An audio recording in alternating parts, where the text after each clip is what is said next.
Bienvenue à cet épisode spécial de mon ciné balado. Vous êtes en compagnie de Patrick Marleau et Jean-François Breton. Salut Jeff. Salut Patrick. Alors, un des mandats qu'on s'est donné avec ce balado-là, c'est d'introduire, de vous présenter des artistes et des artisans du cinéma québécois et peut-être présenter des métiers un peu méconnus de ce monde-là. Alors, cette semaine, on en entretient quelqu'un d'assez intéressant, n'est-ce pas? Oui, Claude Paré, qui est directeur artistique sur des grosses productions. Il a commencé ici au Québec, mais maintenant à Hollywood, notamment La planète des singes, le premier de la remouture. On a le premier chapitre, là, donc qui a créé la maison et tout. Puis un des plus gros projets, là, Spider-Man Far From Home, là, donc pas lui qui était au cinéma récemment, mais celui de 2018, je pense. Ouais, c'est ça, qui se passait un peu partout en Europe. Et en fait, ce qu'il va nous expliquer aussi, c'est qu'ils ont recréé l'Europe. Fait que super intéressant avec Claude, justement, qui a une trentaine d'années de métier dans le corps. Oui, une longue feuille de route. Avec un parcours super intéressant. Donc, il va nous raconter tout ça. Et ça va vraiment démystifier un peu tout le travail de la conception artistique, direction artistique d'un film. Mais avant, on va faire un petit survol rapidement, de l'actualité. Il y a quand même des petites nouvelles. Il y a une grosse nouvelle qu'on doit souligner quand même là, pour les amateurs de cinéma. On espère que c'est vous. On a annoncé l'ouverture des cinémas le 7 février. Yeah! Fait que là, on est super excités nous-mêmes. Reste à voir, est-ce que, lundi, c'est un peu une drôle de date pour le cinéma, là? Est-ce que ça va peut-être que ça va plus ouvrir le vendredi 11, là, qui coïncide plus avec les sorties. Et là, ça va être de voir quels films, disons, pré-temps des fêtes et des sorties de janvier et autres qui vont avoir... qui vont être disponibles. Il y en a peut-être qui vont avoir malheureusement manqué le bateau. Mais bon, à valider. Fait qu'on vous revient, nous, assurément le vendredi 11. On va reprendre nos épisodes réguliers. Là. On va avoir pas mal de rattrapage de nouveautés à faire. Mais alors, cette semaine, on est avec Claude et la semaine prochaine, on a un épisode spécial. On vous en parlera tantôt. Tout ce que je veux, moi, c'est revoir au moins Spider-Man une autre fois en salle. Puis voir si Licorice Pizza qu'on attend depuis si longtemps, si ça vaut enfin la peine. Toi, il y a Scream aussi, c'est sûr. Bien sûr. Écoute, on a tous réécouté les 4 films en famille. Je suis curieux de voir. Je suis vraiment pas à jour, mais je suis curieux de voir. Mais j'ai l'impression aussi que, rapidement, comment ils l'ont fait. Le fait de ne pas avoir mis le 5 dans le titre, puis je l'avoir nommé Scream, je pense que ça se veut un genre de stand-alone un peu. Là, que quelqu'un qui n'aurait pas vu les autres va comprendre. Ou juste comme moi en sachant la mysticité. Mais je pense que j'ai jamais vu le 4. Puis les autres, ça doit faire 10 ans là, que je les ai pas vus. Mais... moi, ce qui m'encourage, c'est que les critiques sont quand même très positives. Ils disent que c'est la meilleure suite depuis le premier. Donc, la meilleure suite au premier film original. Donc, on verra bien. À découvrir probablement dans soit 2 semaines à ce moment-là. 3 semaines, en tout cas. Autre nouvelle, il y a, en parlant justement des films qui vont peut-être reprendre l'affiche, Au revoir le bonheur de Ken Scott, pendant la fermeture des cinémas ici, il a été présenté. En fait, il était en compétition au Festival d'Alpes d'Huez, qui est un festival de comédie, ils disent international, c'est pas mal plus francophone. C'est en France, fait qu'à chaque année, là, il y a des films, des comédies françaises et européennes qui se démarquent là. Et dans le fond, les 4 protagonistes, là, François Arnault, Antoine Bertrand, Louis Morissette et Patrice Robitaille, ils ont gagné ensemble. C'est un prix collectif d'interprétation masculine. Fait que c'est comme le meilleur... cast masculin pour une comédie. Alors, bravo à eux. Oui, vraiment. Puis le film, je suis pas mal sûr qu'il va revenir sur les écrans puisque c'est un film québécois. Là, fait que c'est peut-être des films américains qui vont avoir raté le bateau, là, ceux qui ne seront pas assez démarqués aux États-Unis. Fait que là, ils vont... les salles de cinéma vont laisser tomber, mais d'après moi, Au revoir devrait reprendre du service. Ouais. Tout à fait. Sinon, Francis Coppola qui... tournerait enfin son film tant annoncé Megalopolis, c'est ça? Exact, Megalopolis, c'est dans la lignée de... On dirait que tous les grands réalisateurs ont une espèce d'œuvre qui rêve et qui fantasme depuis très longtemps. Lui, c'est un projet qu'il avait depuis début 2000 à peu près. Puis on parle, en fait, à la fin de l'automne, il a annoncé là, qu'il était prêt, qu'il voulait le tourner. C'est un projet de 100-120 millions de dollars, puis Coppola n'a jamais fait ça, là, jamais eu ces budgets-là. Fait que pour quand même je dis ça poliment, là, mais un réalisateur que ses derniers films n'étaient pas à la hauteur de ce qu'il avait fait précédemment. Ça fait quand même longtemps qu'il a tourné aussi. Là, dans les 15-20 dernières années, il n'a pas fait grand film. Là. Non, exactement. Puis, bref, en tout cas, on lui souhaite tout son succès. Mais là, il disait qu'il était prêt à financer le film lui-même s'il fallait. Il a vendu des vignobles. Ben oui. Mais il aimerait quand même avoir des gens autour. Ça, c'est ce qu'il disait à la fin de l'été. Puis là, récemment, il y a des articles qui disent que le tournage va débuter cet automne. Il y a déjà Oscar Isaac et Forest Whitaker qui sont attachés au projet. Puis il y a des pourparlers avec Cate Blanchett, Michelle Pfeiffer, Jon Voight, puis Zendaya. Fait que c'est vraiment un gros casting. Dans le fond, l'histoire de Megalopolis, c'est que c'est un peu une refonte là, de l'histoire de la conjuration de Catilina, qui est un complot politique pour prendre le pouvoir à Rome là, à peu près en 60 avant Jésus-Christ. Là. Fait que ce serait comme une façon de remettre ça dans un genre d'avenir contemporain, dans une grosse ville, un genre de New York. Donc, une histoire grand public, bref. Ouais, c'est ça. Ben, à 100 millions, en tout cas, faut que tu vises large. Là. Fait que, bref, ça serait un gros blockbuster pour Coppola. Alors, on sait pas, j'ai pas réussi à savoir quel studio serait attaché à ça, mais je lui souhaite que ça vienne au jour, puis l'avenir nous dira si ça va être un succès ou... Ça sera le Napoléon de Kubrick à Coppola. Ouais, est-ce qu'il va finir sur un bang ou sur un flop, là? Puis, en parlant de gros tournages, on avait parlé aussi la semaine dernière dans notre épisode des films les plus attendus de 2022. Il y avait Mission Impossible 7 qui avait été reporté plusieurs fois à cause de complications. Et Patrick et moi, on trouvait ça étrange qu'il sorte en septembre pour ce genre de film. Puis je pense que 3 heures après qu'on ait diffusé l'épisode, ils ont annoncé les reports de Mission Impossible 7 et 8. Fait que maintenant, ça va être à l'été, juillet 2023 pour le 7 et fin juin 2024 pour le 8. D'autant plus qu'il y avait déjà le Top Gun qui sortait au mois de lui, il n'est pas bougé. Fait deux films de Tom Cruise en 4 mois, 5 mois. Du même studio. C'est tous ses œufs dans le même panier un peu. Là. C'est beaucoup plus logique comme disposition. Fait que bref, pas de Mission Impossible pour 2022. Il faudra être plus patient. Et c'est drôle en parlant, c'est un bon fil conducteur en parlant de Paramount. John Krasinski qui a fait les Quiet Place chez Paramount. Là, son prochain film sera encore avec eux. C'est un projet qu'on avait entendu parler depuis 2019. Ça s'appelle Imaginary Friends.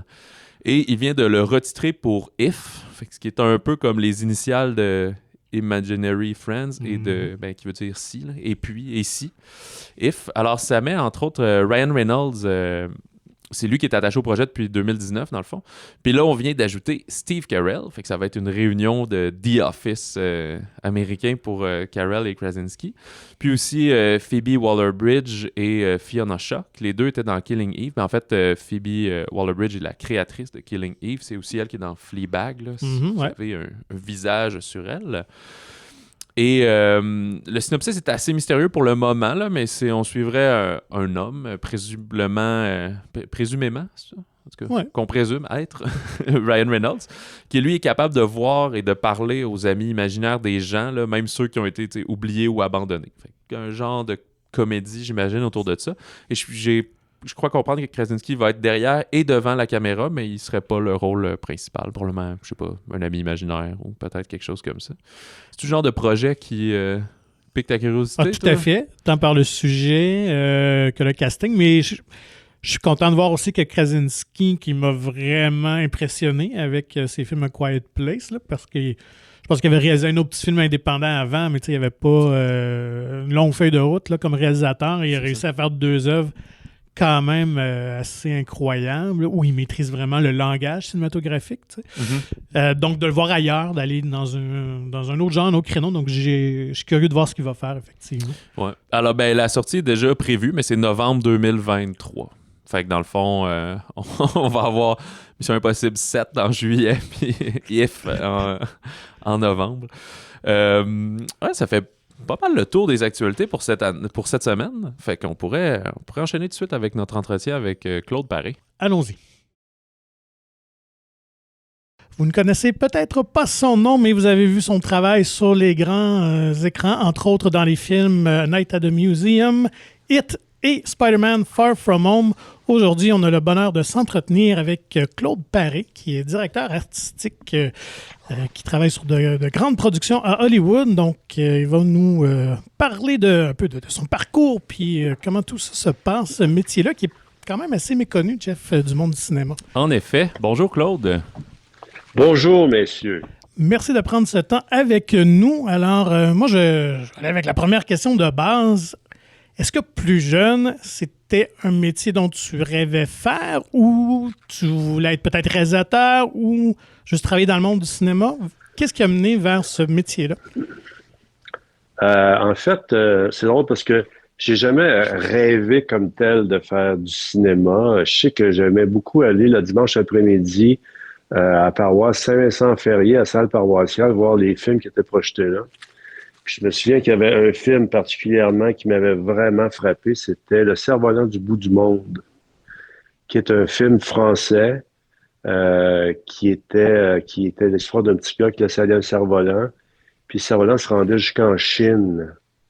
Et c'était vraiment, il n'y avait pas d'effets spéciaux visuels comme tel, mais la mise en scène était spectaculaire, les décors, on se croyait vraiment en Chine. Puis après ça, chez nous, à l'Expo 67, j'avais 13 ans à cette époque-là, mes parents avaient permis qu'on s'achète une caméra Yashica, une 8 mm. Puis on a commencé à filmer nos aventures à l'Expo, mais aussi on a commencé à se faire des petits films. Okay. Puis mon frère le plus vieux, il faisait des montages, des petits films. Puis il fallait envoyer la bobine se faire développer à Toronto, puis ça revenait dans une petite boîte de rien.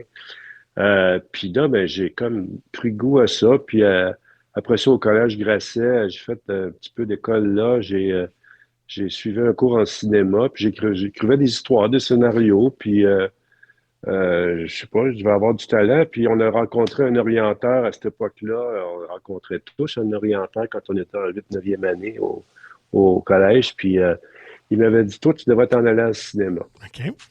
Mm. Alors, je n'avais jamais vraiment comme tel eu le désir ardent de devenir un réalisateur, un production designer, n'importe quoi.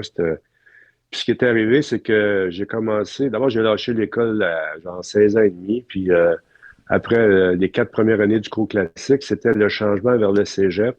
Puis j'avais fait une année en secondaire 5 public, puis c'était vraiment un autre monde complètement. Puis j'avais pas vraiment embarqué là-dedans. Fait que j'avais lâché l'école. Puis j'avais 3-4 jobs. Puis j'étais parti en Europe pour faire un voyage. Puis j'étais revenu. Puis en revenant, dans la presse, l'ONF offrait des stages de formation en cinéma pour des gens qui n'avaient aucune expérience. Okay. Là, rendu là, j'avais 20 ans à peu près. Ça fait que j'ai appliqué, puis j'ai eu une entrevue, puis finalement, sur 560 demandes qu'ils ont eu à travers le Canada, il y en a pris 12. J'étais un de ceux-là. Wow.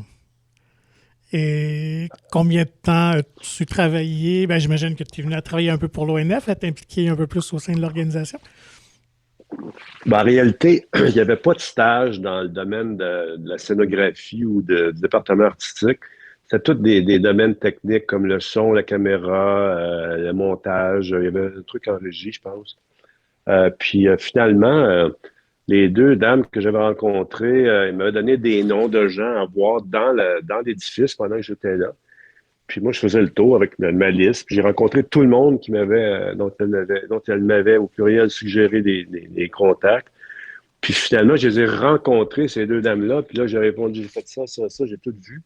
Alors, ils ont vu que j'avais un petit peu d'intérêt, puis j'étais dynamique, puis tout ça. Alors finalement, ils ont créé un stage pour le département artistique pour moi.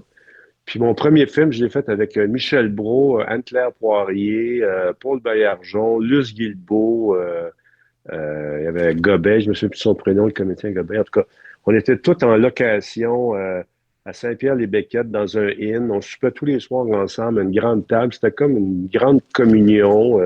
C'était une nouvelle famille. Je découvrais le monde. Je découvrais un nouveau monde complètement. Puis à cette époque-là, c'était...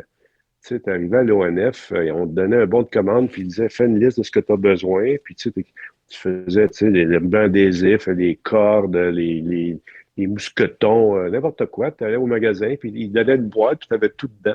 Puis là, tu arrivais avec ta boîte, puis tu avais les clés d'un gros station wagon lettré National Film Board of Canada, l'Office national du film du Canada. Tu mettais ça là-dedans, tu t'en allais avec ça, puis there you go, t'étais parti. C'était comme...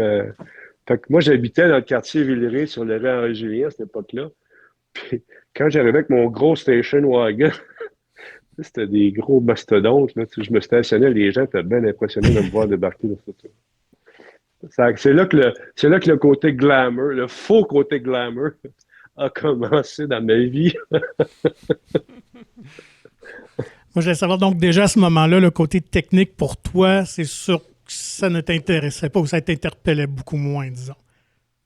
Ben, disons qu'à cette époque-là, côté technique, c'était pas, ça existait pratiquement pas. Je veux dire, les caméras, c'était vraiment très, très Rudimentaire. rudimentaire. C'était facile à réparer. C'était pas, tu sais, il y avait Panavision, il y avait juste Mel Oppenheim qui avait la licence Panavision au Canada, je pense, quand on travaillait sur des productions étrangères. Des fois, on avait des plus grosses caméras, mais sinon, c'était preneur de son, il travaillait avec Sanagra, puis c'était vraiment, c'était très rudimentaire de base. Tu sais, souvent, quand on avait ce qu'on appelle des flares, c'est-à-dire des reflets sur des vitres ou sur des... On mettait un petit bout de tape noire dessus. Puis c'était on caméra, puis on filmait pareil. Puis quand on voyait les roches, nous autres, on le voyait, mais les gens, quand ils regardaient le film, ils ne le voyaient pas. Là, tu sais, c'était... Puis tu sais, on commençait... Je fais des conférences des fois. J'ai écrit un texte à peu près 50 pages que je fais live. Là, tu sais, puis c'est... quand j'ai commencé, moi, il me donne un rouleau de 30 sous, là, tu sais, puis c'est pas pour payer pour les parcomètres, il n'existait pas, là, tu sais. C'était pas pour des trucs comme ça, c'était vraiment pour quand le beeper sonnait, il fallait que tu ailles appeler pour appeler au bureau pour savoir c'était quoi, qu'est-ce qui se passait, tu sais. On avait juste des pagettes, tu sais, puis on faisait le trafic avec des drapeaux, là, tu sais, quand on faisait tout. On était deux gars, nous autres, au département artistique. Vianney Gauthier, que je salue, et moi, puis on faisait tout. Tu sais, on commençait le matin, on allait chercher les meubles dans un magasin, on s'en allait à la location, on meublait la location. Lui, il partait pour la journée faire d'autres courses. Puis moi, je faisais le plateau avec les accessoires, avec les acteurs, je veux dire, comme accessoiriste. Puis après ça, il revenait le soir, on pactait notre stock, on s'en allait, puis on quittait. On retournait à l'entrepôt, au magasin, on déposait nos trucs. On travaillait 14 heures par jour, puis on était bien contents. Est-ce que déjà à cette époque-là, on pouvait rêver de vivre de sa vie comme directeur artistique? Est-ce qu'il y avait certaines avenues ou il fallait faire plusieurs boulots? Je me souviens on va s'égarer un petit peu, mais je me souviens que ma belle-mère de l'époque, elle voulait que je sois pompier. Alors, j'ai quand même fait l'examen des pompiers. Je suis rentré dans les pompiers. Ah ouais. Puis, je venais de finir un film avec Fernand Dansereau puis Yolande Rossignol qui s'appelait Amour. Et ça se passait à Saint-Pierre-les-Bêquettes, à Thetford Mines. Et j'avais, tu sais, c'était un film très féministe. J'avais une barbe, les cheveux longs, puis un peu comme vous autres. Tu sais. C'est des blagues. Et finalement, quand je suis arrivé à l'ensemble d'entraînement, j'ai bien vu que c'était comme un peu étrange. Je vous épargne les détails des blagues salaces qui se disaient là, déjà par même l'état-major qui nous accueillait, tout ça. Puis quand on essayait le casque, puis l'imperméable, les bottes, le chef de l'état-major, je sais pas quoi, il m'a dit, toi, à l'heure du lunch, tu manges pas, tu vas te faire couper les cheveux. Mais moi, j'avais déjà vu que c'était pas mon monde. Mm-hmm. J'ai rien contre les pompiers, il faut pas un travail extraordinaire, mais c'était pas pour moi. À l'heure du lunch, je suis allé de l'autre côté de la rue, dans une cabine téléphonique, puis j'ai appelé pour dire que je rentrais pas l'après-midi. Puis qu'il m'envoie mon chèque de paye chez nous. Je l'ai jamais reçu, en tout cas. Mais finalement, non, ça s'est enchaîné. Quand tu travailles, tu n'es jamais aussi hot que quand tu travailles. Hein? Puis moi, j'ai compris vite que quand tu fais un film, la première chose qu'il faut que tu fasses, c'est qu'il faut que tu trouves le prochain. Alors, je faisais beaucoup de PR. Là, tu sais, j'étais quelqu'un qui était à l'aise en français ou en anglais parce que j'avais appris l'anglais justement à l'Expo 67 en côtoyant beaucoup on a eu, ça a été une chance extraordinaire pour nous, les Montréalais, d'avoir ça à l'époque où c'est arrivé avec le métro, parce que ça nous a ouvert les yeux sur le monde. Puis c'était vraiment, c'était fantastique. En tout cas, le maire Drapeau, c'était vraiment un visionnaire.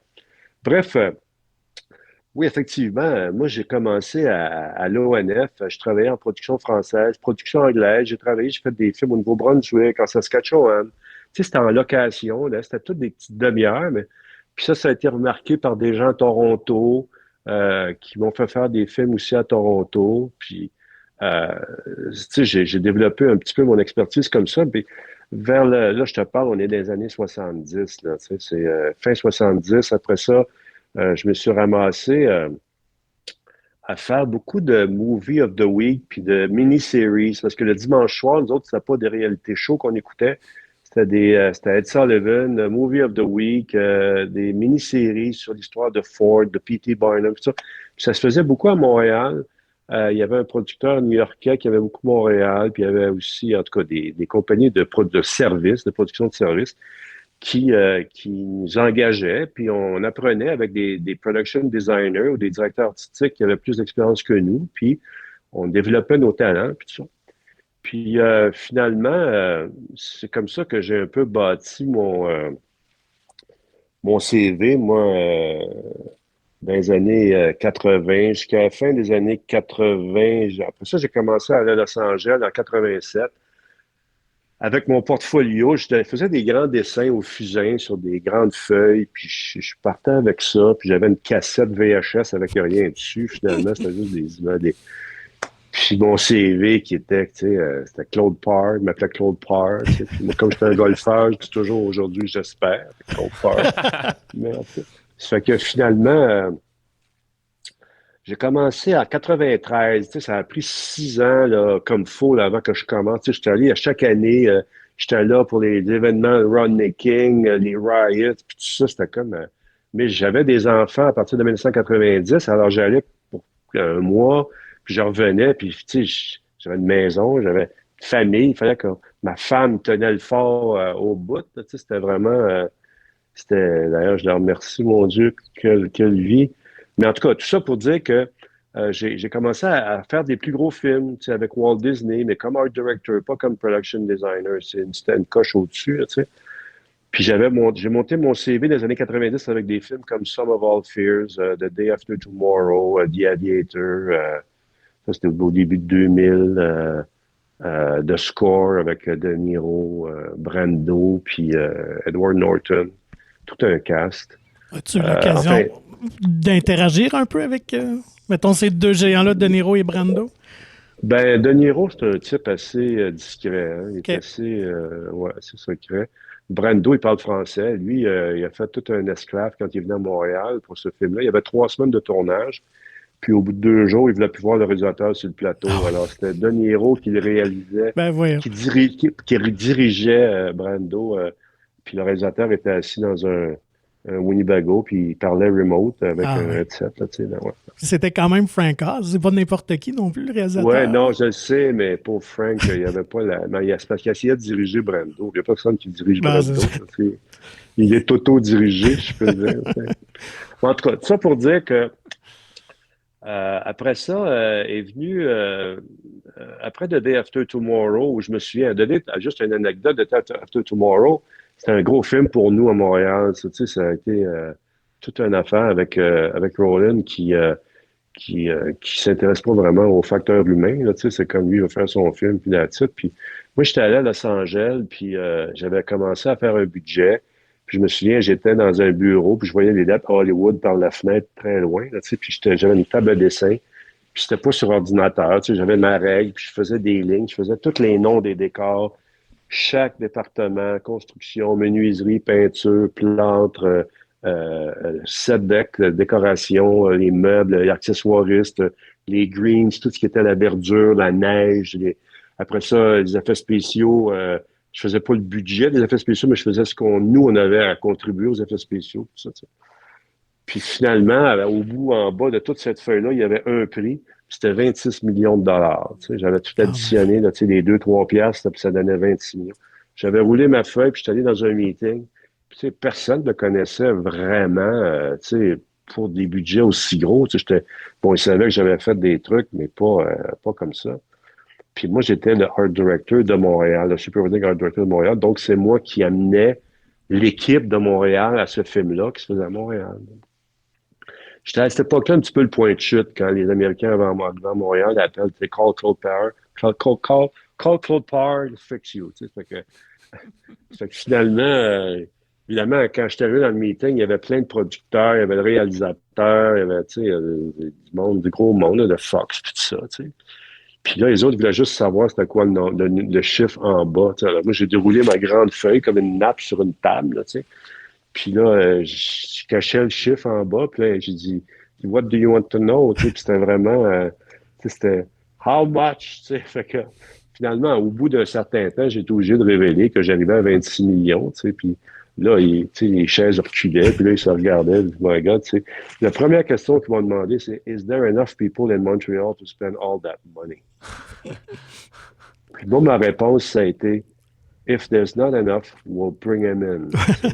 Puis effectivement, on a fait venir des plâtriers anglais de Londres, tu sais, on a fait venir du monde de partout. Là, tu sais, c'était un big deal. Tu sais. Mais en tout cas, on a fait un gros film, ça a bien marché. Mais ça, c'était les premiers gros tournages, justement, américains qui se faisaient à Montréal, quand même? Ben, c'est dans les premiers, mais quand on a fait The Sum of All Fears, c'était gros aussi. Là, tu sais, c'était la suite des Tom Clancy qui avaient été faits de Clear and Present Danger, Patriot Games, puis tout ça.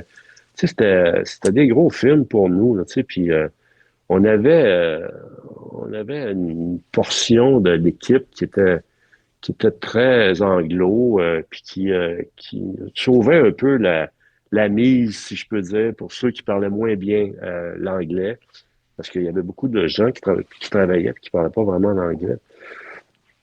Puis nous, les Québécois, on a la tendance de tout savoir, de tout connaître et de donner notre opinion, de ne pas garder nos idées pour nous. On peut toujours tout partager. Il y avait beaucoup de gens qui étaient, tu sais, j'ai travaillé, moi-même, j'étais un peu comme ça. J'ai travaillé avec Richard Attenborough sur Grey Owl, qui n'a pas été un grand film du tout, mais qui était agréable parce que c'était un être absolument charmant et gentil et tout ça, tu sais.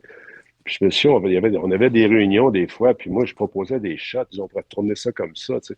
Puis là, il me disait, Oh, dear Claude, that's a great idea, but, let me show you how I'll do it. Tu sais. Puis là, il me disait comment il fait pour le faire. Mais, tu sais, on apprenait, puis c'était le fun. Ces gens-là étaient généreux, étaient gentils, puis finalement, ce qui est arrivé, c'est que un des producteurs avec qui j'ai travaillé sur, vous me dites si je vais trop vite, hein.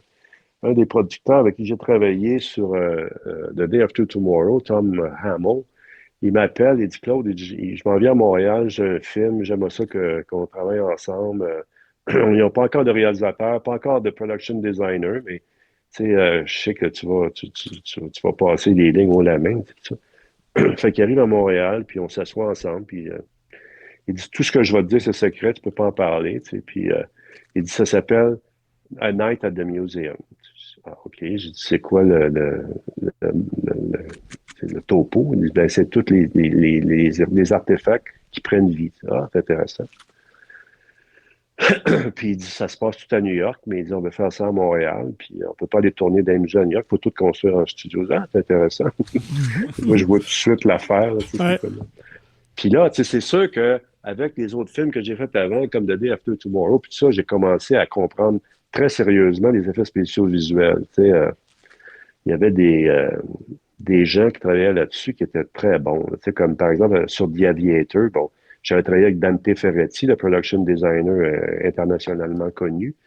Et il y avait Rob Legato qui s'occupait des effets spéciaux visuels, qui aujourd'hui est réalisateur, puis qui avait fait quelques films avec Scorsese, puis tout ça. Puis tu sais, quand t'es autour de ce groupe-là, tu sais que t'es autour. T'es pas dans le inner circle, tu sais.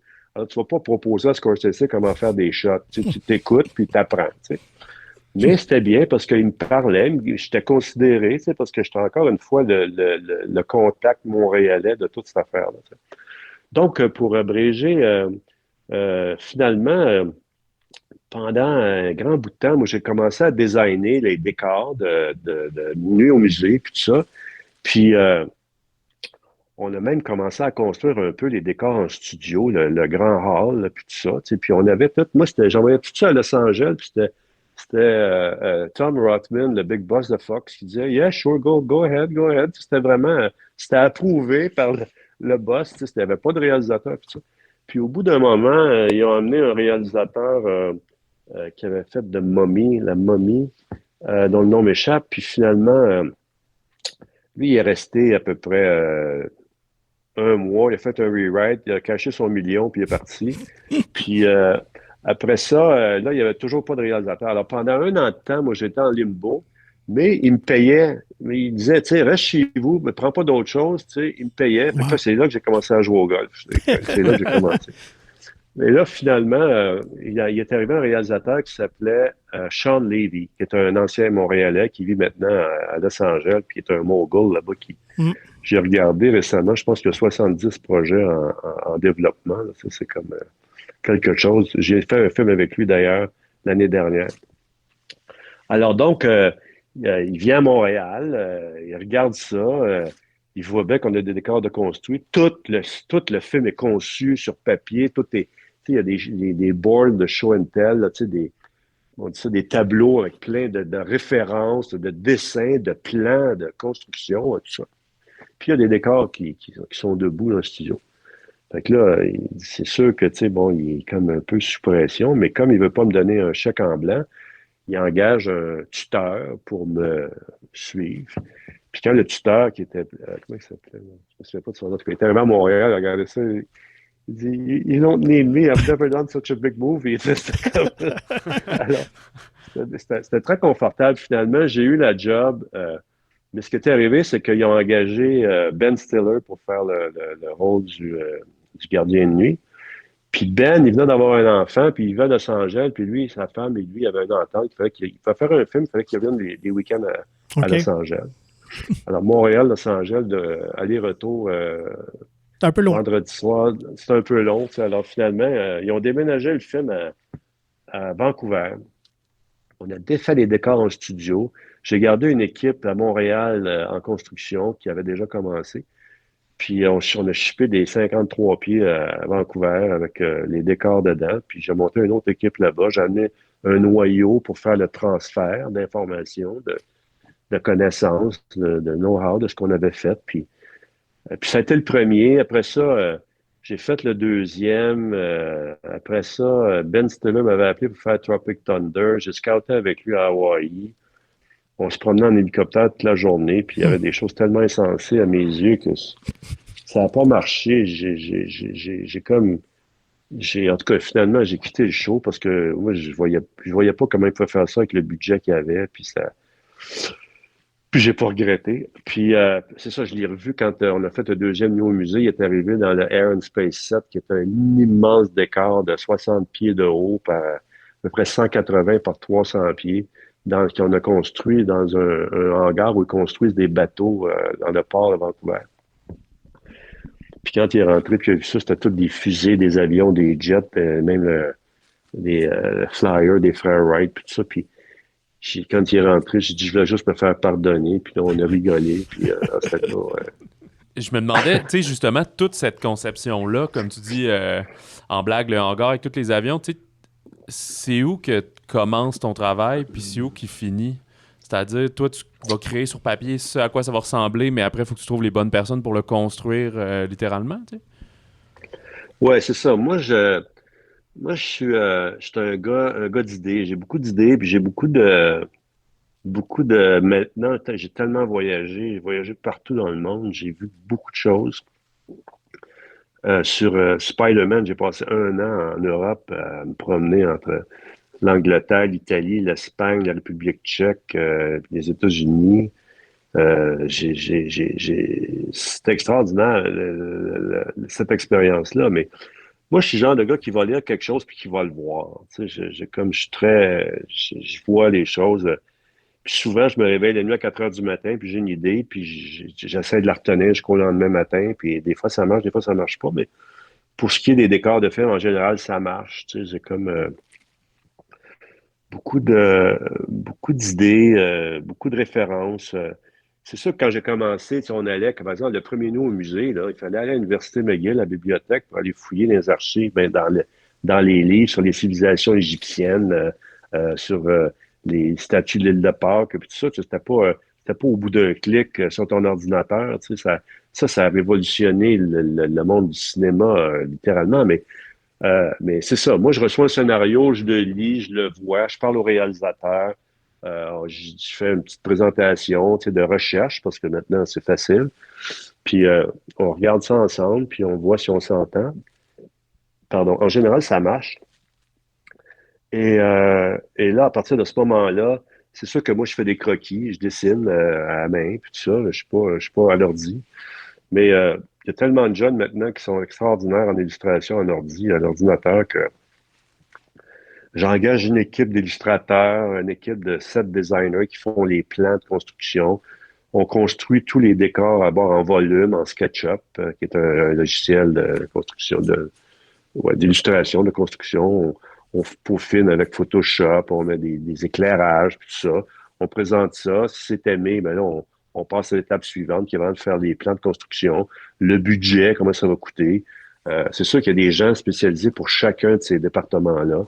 J'engage quelqu'un qui va être le décorateur ou la décoratrice qui va s'occuper de tout le mobilier, un ensemblier qui va s'occuper de tout mettre ensemble, ce qu'il y a sur les murs, ce qu'il y a dans la pièce. Un accessoiriste qui va fournir tout ce que les acteurs vont manipuler, les petits éléments souvent construits qui sont bien subtils, surtout dans les films de super-héros, puis tout ça. Après ça, il y a des greens, des gens qui vont s'occuper, par exemple, sur X-Men que j'ai fait à Montréal le dernier, on a construit une rue au complet. Alors, il y avait des gens, des greens qui s'occupaient de faire tous les parterres, l'asphalte de la rue, le gravier, les plantes, les gens qui se faisaient des potagers en avant de leur maison. C'était vraiment... On avait même construit un pont, un overpass, un pont, enfin, parce que je voulais cadrer l'extension qui était un écran bleu, où on a fait le reste de la rue qui se poursuit sous le pont, puis ça me servait de cadre droit, tu sais. Même si j'ai fait construire le pont croche, parce que je trouvais ça plus sympathique d'avoir 2 hauteurs, tu sais, en dessous du pont. Mais c'est ça. Puis, tu sais, c'est un travail d'équipe. Moi, je veux dire, tu sais, tout seul, je suis juste un gars qui a des idées. Je suis pas capable de tout faire, puis c'est impossible. Tu sais, c'est comme... Après ça, au niveau de la construction, tu sais, à un moment donné, tu sais, sur un projet, je me souviens en construction, plâtrier, peintre scénique, il y avait à peu près 300 personnes qui travaillaient juste pour ça. Quand même. En général, au complet, tout un département artistique avec décors, accessoires, greens, construction, dessinateur, graphiste, tout ça, on a à peu près 500. Tu sais. Mais est-ce que c'était un désir depuis un certain temps de te retrouver dans des productions aussi imposantes ou c'est juste de fil en aiguille, ça a conduit à ça, mettons? Ce qui est arrivé, c'est que en 1987 ou 92, je pense que c'était en 92, j'allais déjà à Los Angeles pas mal. Puis j'avais, tu sais, c'est sûr que je voyais des films que je voulais, tu sais, j'allais voir des films de James Bond, là, tu sais, je sortais de là pas en pleurant, mais j'étais découragé parce que je me disais, je ferais jamais des films comme ça. Pourquoi je suis pas capable de faire des films comme ça, tu sais? Puis là, j'habitais à la Rive-Sud, je traversais le pont, je disais, pourquoi je suis pas le king à Montréal? Tu sais, pourquoi c'est des pensées débiles, finalement, inutiles. Tu sais, c'est vraiment inutile, ces pensées-là, là, tu sais. Mais, à un moment donné, j'étais allé voir un gars qui était le commissaire au cinéma à Ville de Montréal, puis j'avais dit, c'était en 92, je pense. C'était en 92. Il y avait une crise économique importante, puis il n'y avait pas de film à Montréal, il n'y avait rien. Puis j'avais dit, pourquoi on va pas, on va voir le maire, puis on va pas demander au gouvernement du Québec qui donne des subventions pour financer des films de gens locaux, puis tu sais, on va payer des taxes, nous autres, on va leur retourner de l'argent qu'ils vont investir, puis tout ça, tu sais. Puis sa réponse, ça avait été, penses-tu que je vais aller me plaindre pour perdre ma job?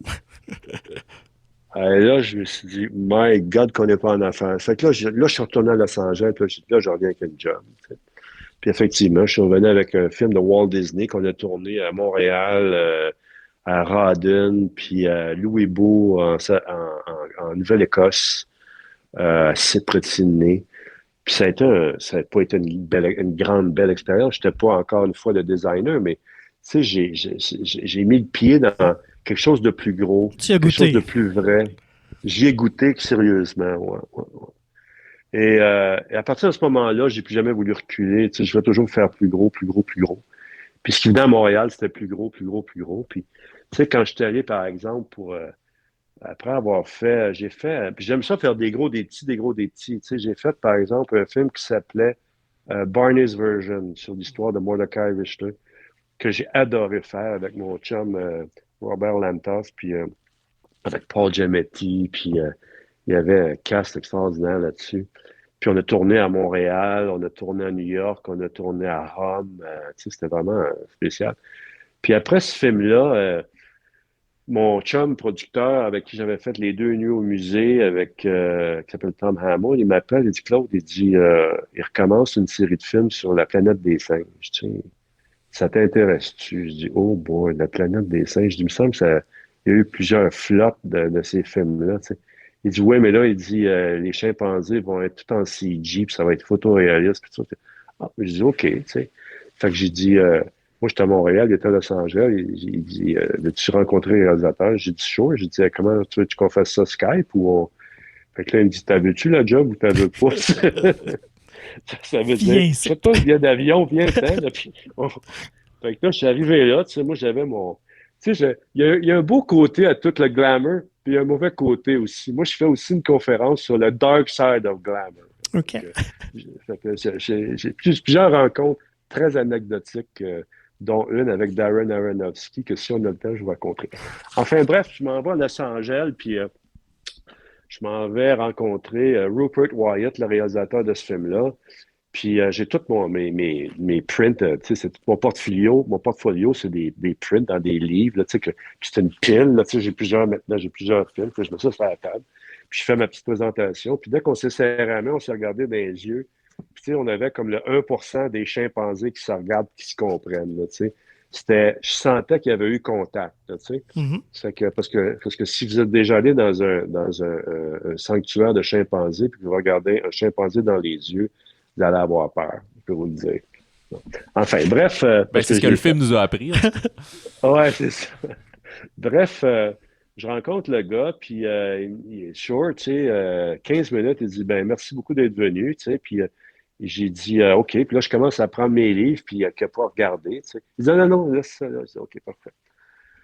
Fait que je m'en vais à l'hôtel, on va marcher sur le bord de la plage à Santa Monica, puis mon agent m'appelle, puis elle dit, ils veulent te rencontrer avec d'autres mondes vendredi, 2 jours plus tard, puis ils veulent vraiment une plus grosse présentation, là, tu sais.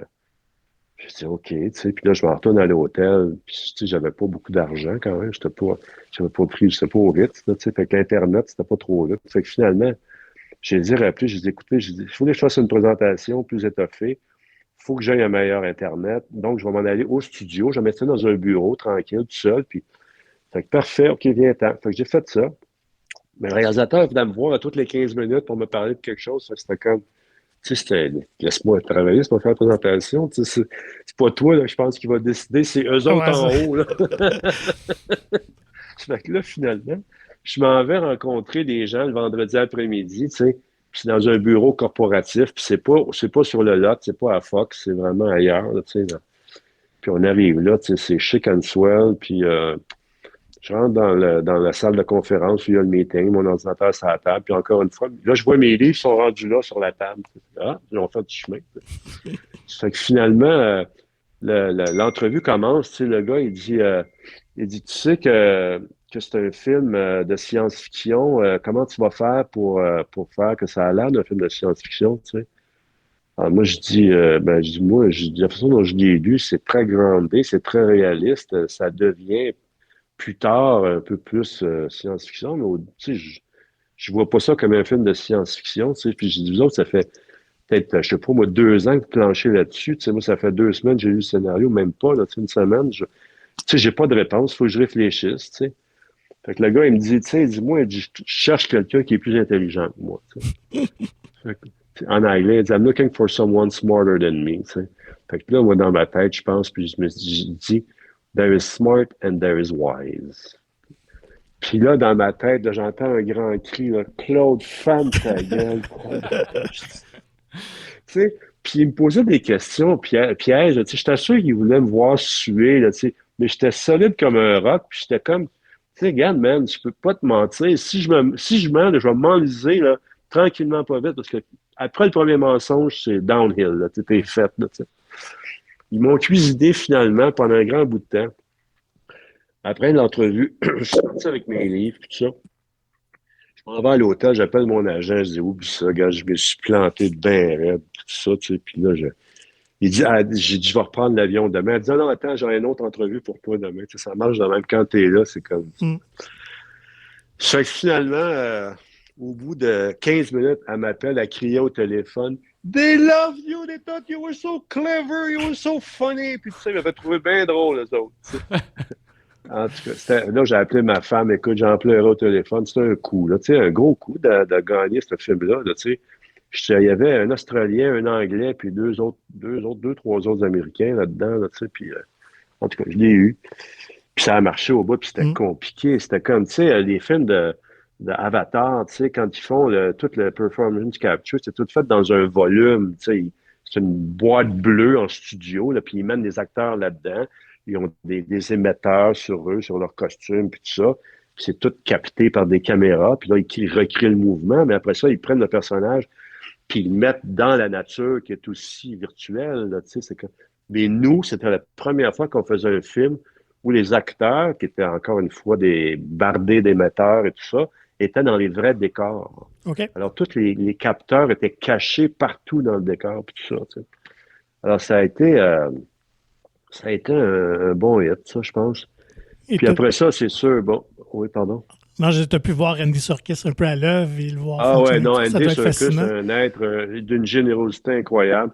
Puis Andy Serkis, même s'il était avec une caméra comme un speaker devant sa bouche, mais c'est une caméra qui captait vraiment ses expressions. Il y avait tous les petits points verts d'en face. Il y avait son suit avec plein de triangles, tu sais, le suit d'amateur. Même quand on le voyait comme ça aux roches, là, il était émouvant. Il était déjà, c'était César. C'était.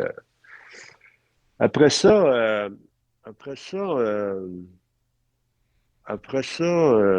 j'ai fait d'autres films. J'ai fait Hit. Hit, ça a été. Hit, il n'y en avait pas d'argent. C'était pas. Je pense qu'on avait quelque chose comme 35 millions pour tout le film. Puis c'était compliqué. Là.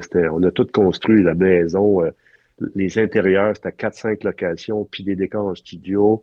En tout cas, ceux qui l'ont vu ont pu apprécier. C'est un film complexe, très complexe. Puis, tu sais, pour 35 millions, ils ont fait 700 millions au box-office. Fait que je pense que on peut qualifier ça de succès. C'est quoi le défi de tourner, de créer pour un film d'horreur? Parce que là, on est vraiment dans une toute autre ambiance. Ouais, c'est pas, mais moi, c'est drôle, c'était pas. Moi, encore une fois, tu sais, comme autant pour moi, Planète des singes, c'était pas un film de science-fiction. It, c'était pas vraiment un film d'horreur.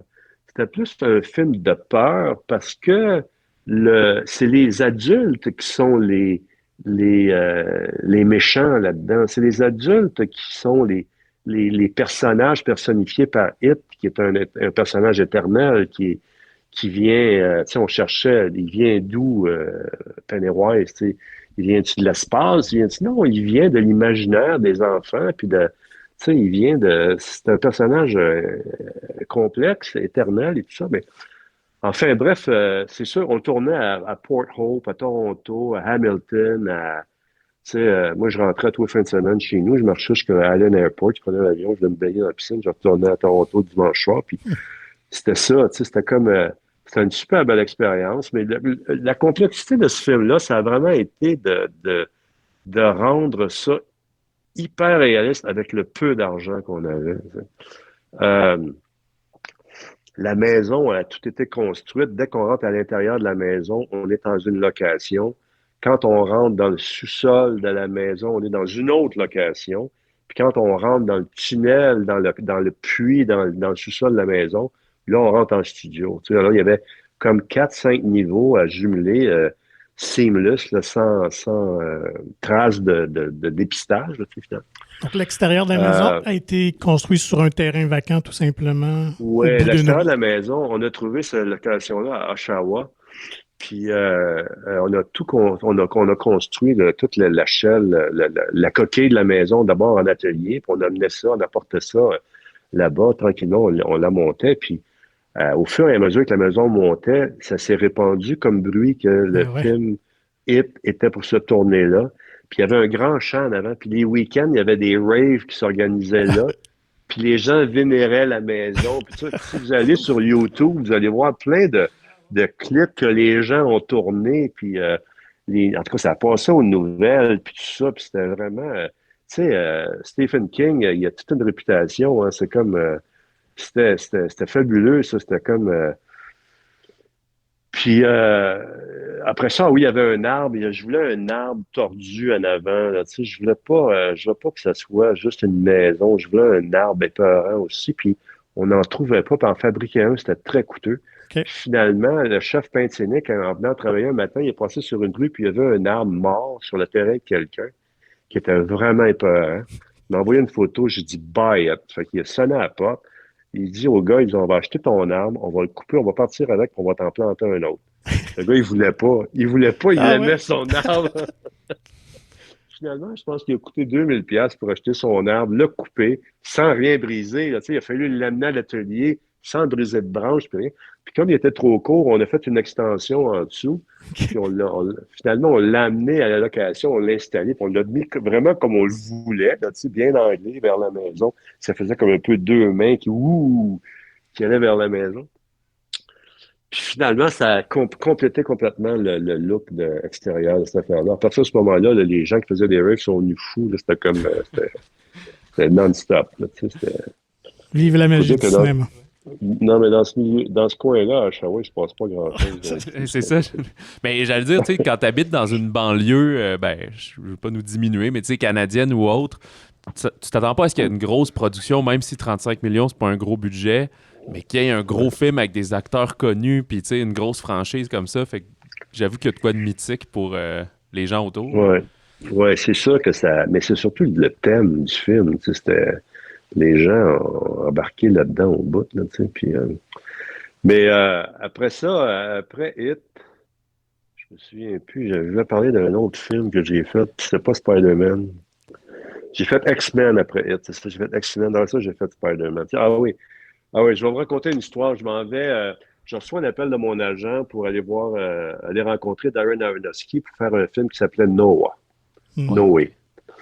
Alors, c'est sûr, tu sais, bon, Darren Aronofsky, c'est une figure légendaire pour moi, là, tu sais, Requiem for a Dream, c'était comme pas mal, à l'époque, le top qui pouvait se faire, là, tu sais, dans le genre.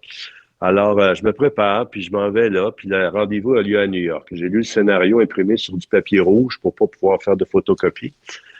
Puis, je sais que le rendez-vous va avoir lieu dans la journée, mais je sais pas, c'est un vendredi, mais je sais pas à quelle heure. Alors, je prends le premier vol pour New York, j'arrive à New York, je m'en vais à New York Public Library, que j'avais reconstruit pour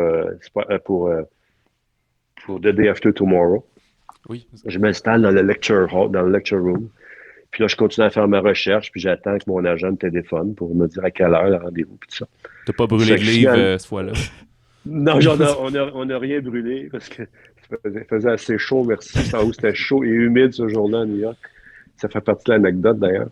Alors finalement, j'ai reçu un appel. Bon, le rendez-vous est à 4 heures. Je dis, bon, OK, tu sais, il est 10h30, ça fait que je vais luncher, puis tu sais, je marche, puis il est dans East Village, Darren. Je peux vous donner son adresse. Il enverrait des fleurs. Fait que finalement, je m'en vais là, j'arrive devant la maison, c'est une brownstone, là, tu sais, puis je vois qu'il y a il y a une cage, c'est tout comme si tu arrives dans une prison, tu sais, t'as une cage comment tu appelles ça, En faire chain forger link, ou... en OK. chain link, là, comme une clôture, là, tu sais, de frost. Ça fait que là, je sonne, là, ça fait là, la porte s'ouvre en bas, j'embarque, je rentre dans un espèce de vestibule, là, je ferme la porte, puis là, je suis pris dans une cage, littéralement, puis là, l'autre porte en avant de moi fait là, la porte s'ouvre, là, je monte un escalier, tout sous cage, là, tu sais, puis là, j'arrive en haut, puis là, il y a une autre sonnette, je sonne à la porte, puis là, Darren Aronofsky ouvre la porte, puis on se regarde, puis on porte les mêmes lunettes. erreur, tu sais. Alerte à bord. On a les fait que, puis tu sais, j'ai un carry-on avec toutes mes books dedans, mon portfolio. Tu sais. Fait que, il me regarde un petit moment de suspense, puis il dit, come in, take off your shoes and leave your luggage in the hall, right here. J'ai dit, c'est pas mon luggage, c'est mon portfolio, tu sais. Il dit, portfolio, why not an iPad? Tu sais. Ben, c'est parce que là, j'explique. D'habitude, quand je viens, il y a deux, trois personnes, tu sais, qui sont dans un meeting, puis tout ça. Puis là, il me dit, why not three iPads? Tu sais. Fait que là, oh my God, ça sets the tone, là, tu sais. Tu te dis, OK, ça va être rough, tu sais. Fait que là, puis tu sais, mon truc, il est sur roulette, mais là, je regarde son plancher, il est flambant neuf, là, il est beau, là, tout est. Tu sais, je vois qu'il vient de rénover la maison. Tu sais. Fait que là, je lève ça, j'amène ça jusque dans la cuisine, je dépose ça sur le plancher de tuile. Puis il y a trois autres personnes qui sont là, qui attendent, tu sais. Ça fait que j'avais raison que Ça fait que finalement, il me dit, you want a glass? Tu sais, là, il faisait chaud, j'avais chaud, là. Puis c'était humide au bout à New York. Tu sais, une journée chaude et humide à New York, là, c'est comme Montréal. Fait que là, je dis oui, je prendrais bien un bon verre d'eau, tu sais. Fait que là, il dit, so what did you think of the script? Tu sais, puis là, il s'assoit. Je dis, well, I love the script. I mean, it's quite a challenge. Puis cette fin de semaine-là, le film Planète des singes sortait. OK.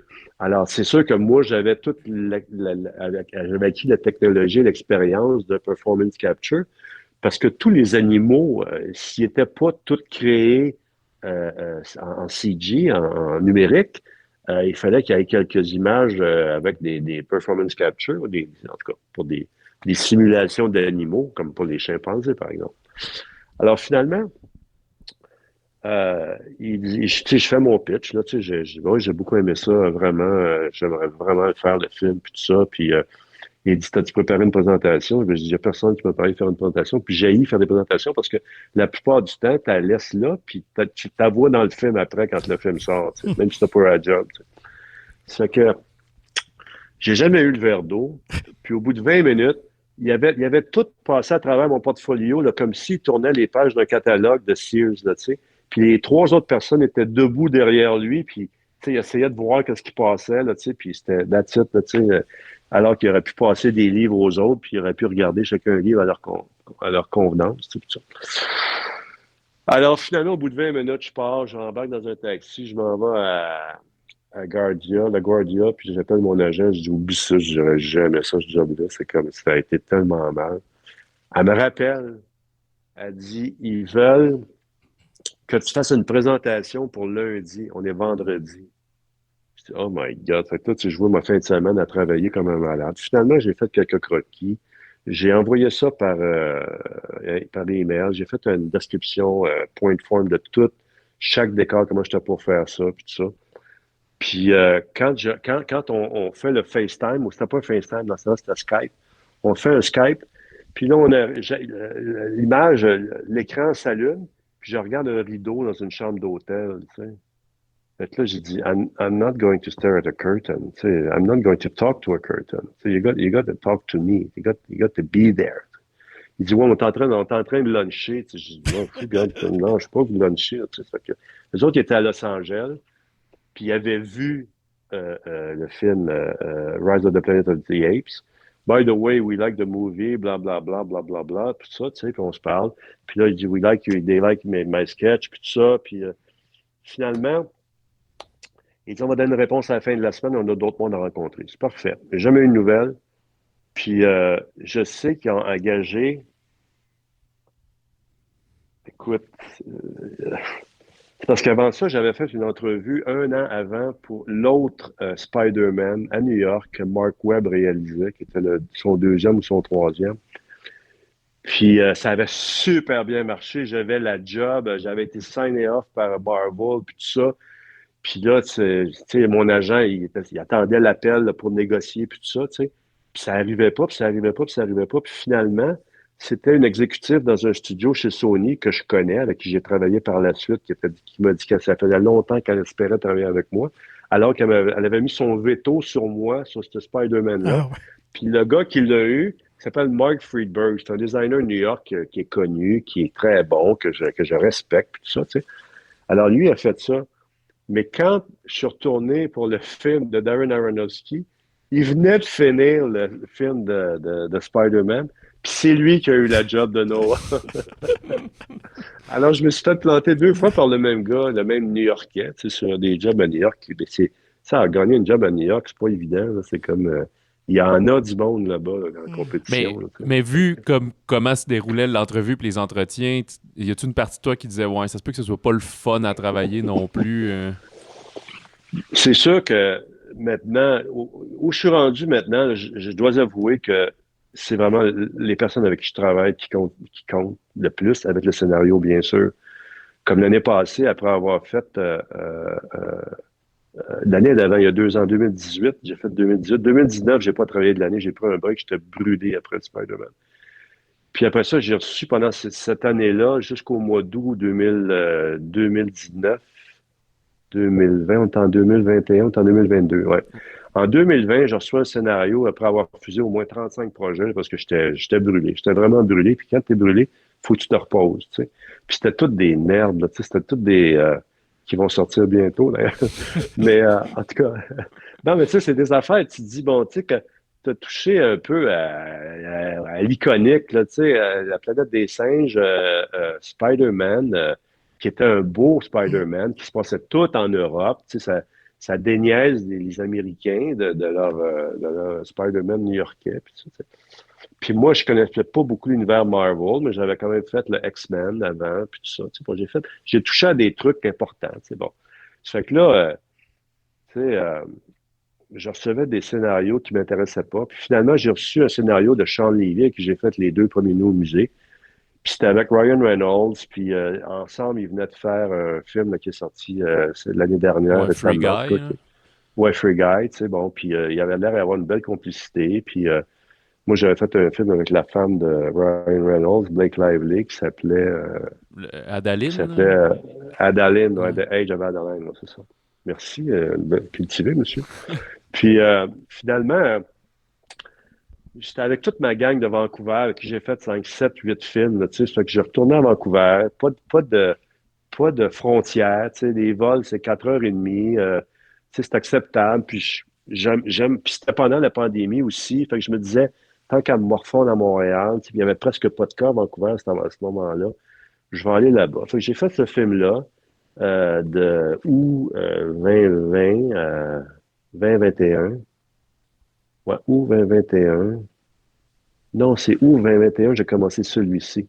Alors donc, c'était août 2020, j'ai commencé là-dessus, puis j'ai fini au printemps. Puis pour moi, c'est parfait, finir au printemps, puis je reviens à Montréal. Les terrains de golf ouvrent, c'est l'été qui commence, la piscine, les barbecues, la fête. Même si c'était la COVID, au moins, à l'extérieur, on pouvait se voir. Puis, et puis là, je suis en train de faire un film, tu vois, on parlait de réalisateur, avec un réalisateur très intéressant qui s'appelle Dexter Fletcher, qui a fait, qui a fini le film sur Queen, sur Freddie Mercury, et qui a fait le film sur l'histoire de la vie de Elton John, qui est un Brit, qui est charmant, qui est super gentil, avec lequel j'ai les atomes crochus. Puis le scénario est intéressant. C'était la même compagnie de production, Skydance, avec qui j'ai fait le film avec Sean Levy l'année passée, qui m'ont rappelé, puis qui m'avaient envoyé 2 scénarios parce qu'on s'est bien entendu, puis on était content de mon travail. Puis alors là, je suis en train de faire ce film-là qui est plus compliqué, puis qui est on devait faire ça au Nouveau-Mexique, puis là, on est déménagé en Georgie, à Atlanta, où il y a, je pense, 160 films. Donc j'exagère, il y a peut-être je sais pas, 80 films qui se tournent en même temps. Ça fait que trouver du monde, c'est impossible. C'est très difficile en ce moment. Puis avec toutes les plateformes, je vais conclure là-dessus. Est-ce que vous pensez qu'on va en avoir assez? Oui, c'est pas pire. Avec toutes les plateformes, tu sais, c'est que il y a tellement de travail maintenant, ils ont tellement besoin de matériel que la qualité en souffre beaucoup, puis la main-d'œuvre est extrêmement difficile à trouver. Puis je suis pas mal sûr que ça achève. Ça fait 48 ans cette année que je fais ça. Puis j'ai 68 ans, j'ai commencé à 20 ans. Je voulais me rendre à 50, mais il va falloir que ce soit intéressant en maudit pour que je m'y rende. D'ailleurs, peut-être qu'on pourrait conclure avec ce serait quel projet là, le plus fou que tu pourrais pas refuser? Si quelqu'un t'arrive, ça serait qu'est-ce que tu n'as pas fait? Mais tu sais, moi, j'aime des films entertaining. Tu sais, j'aime pas vraiment des films trop intellectuels. Tu sais, puis je n'aimerais pas de films, là, ou de réalisateurs, mais c'est sûr que, tu sais, un James Bond, c'est le fun. Tu sais, il y a personne qui va cracher là-dessus. Surtout si Denis Villeneuve le réaliserait, mettons, là, tu sais. Ouais, mais il travaille juste avec Patrice Vermeuve. Ouais, Denis, c'est vrai. il ne m'engagerait pas. Non, c'est même pas lié à que ce soit un réalisateur. Tu sais, c'est sûr, on parle de projet, là. C'est ce genre-là. Tu sais, Mission Impossible, je pense que malheureusement, Tom est rendu trop vieux. Là, tu sais, il faudrait qu'il passe le bâton à quelqu'un d'autre. Tu sais, Ben, on le verra dans le prochain. L'an prochain. Les deux prochains, Ouais, les deux prochains. J'ai essayé de les avoir. C'est ça que je voulais ouais. avoir. Après Spider-Man, j'ai écrit une lettre à Chris, comment il s'appelle, le réalisateur. McQuarrie, c'est ça, ouais. Puis c'est Skydance qui produisent les deux derniers films que je suis en train de faire. Puis je l'ai dit à Don Granger, l'exécutif, je dis, regarde, c'est ça que je veux faire. C'est des films d'aventure excitants. Il y a de l'action, c'est sexy, puis tout ça, tu sais. Puis il m'a donné 2 scénarios, puis c'est ça. Tu sais, j'ai le prochain film qui va sortir, mon prochain film qui sort le 11 mars, c'est The Adam Project avec Ryan Reynolds puis Sean Levy comme réalisateur. Puis j'ai adoré le scénario. Ça va être sur Netflix. C'était mon premier film pour la télévision. Je sais pas s'ils vont sortir à l'écran, ça serait le fun, en tout cas. Parce que c'est très visuel, puis c'était assez grandiose. Alors, c'est ça, messieurs. Ben, merci beaucoup. C'est super intéressant, très fascinant à entendre tout ça. Parfait. Merci, les gars. Merci beaucoup, à Claude. toi. Au revoir. Donc, un gros merci à Claude Paré pour cet entretien. C'était vraiment fascinant. On a appris plein de choses intéressantes, n'est-ce pas? Oui, et puis en fait, hors d'onde, j'avais demandé pourquoi il n'avait pas travaillé, mettons, sur Hit 2 puis les autres Planètes des singes. Puis je trouvais ça juste rapidement à mentionner, c'est que ça va bien avec la vision qu'il a puis ses aspirations. C'est qu'il disait qu'il préférait concevoir puis créer du neuf finalement que juste de retravailler des mêmes bottines sur les suites. Fait qu'un peu comme il a mentionné, c'est vrai que une fois qu'il arrive à Hit chapitre 2, ben, c'est les mêmes éléments visuels, c'est la même maison, c'est même tout. Fait que sinon j'aime mieux être sur quelque chose de nouveau. Là. Fait que c'est pas nécessairement que c'est pas parce qu'il s'est fait congédier. Non, là. c'est ça. Non, il n'aime pas se répéter. Il aime accepter de nouveaux défis. Exactement. Alors, écoute, on va suivre ça.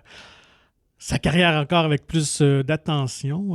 C'est quand même toujours le fun de voir quelqu'un de chez nous quand même qui réussit à percer, et non seulement à percer, mais à devenir quelqu'un de reconnu dans son milieu à Hollywood. Un nom établi. Ouais, c'est ça. Donc, vraiment super. Alors, sinon, pour nous, c'est pas mal la fin de cet épisode-ci. C'est tout pour cette semaine, mais la semaine prochaine, on va être le 4 février. Les cinémas ne seront pas encore ouverts. On a quoi? Un spécial... Super Bowl football. Football, ça va être notre top 5 de films de football. On va être quoi? 10 jours avant le Super Bowl. Fait que si vous voulez vous mettre dans le bain, en plus, c'est le week-end du Pro Bowl, puis ça, c'est pas tout le monde qui écoute ça. Effectivement. Peu de monde écoute ça. Fait que c'est peut-être mieux écouter un bon film de foot que le Pro Bowl. Fait que vous allez pouvoir nous entendre là-dessus. Moi, on verra si nos choix se ressemblent, se recoupent aussi. Ça va être très différent l'un de l'autre. Alors, curieux de voir ça. Ouais, j'avoue que quasiment depuis 2 semaines, j'écoute plus de films de foot que de games de foot, finalement. Bien qu'on ait été gâtés pour les finales de conférence, quand même, ça a été tout 4 matchs excitants. Ouais, voilà. Ben là, on verra pas ça en podcast sportif nécessairement. Fait que justement, dans notre spécial football, écoutez, même si c'est pas un sport qui vous passionne, il y en aura pour tous les goûts, vraisemblablement. Et d'ici là, alors n'hésitez pas à nous contacter, comme d'habitude, par courriel balado@commercialmonciné.ca. Et nous vous invitons à vous procurer gratuitement le magazine Mon Ciné, puisqu'on est à l'aube des réouvertures. Et comme on mentionnait, pas mal tous les films présents vont être de retour en salle. Le nouveau magazine va être un petit peu plus tard, là, je pense en février. On vous en donnera plus de détails dès qu'on le sait. Visitez le monciné.ca pour plus d'informations. Alors, merci Patrick. Hey, merci à toi, bonne semaine.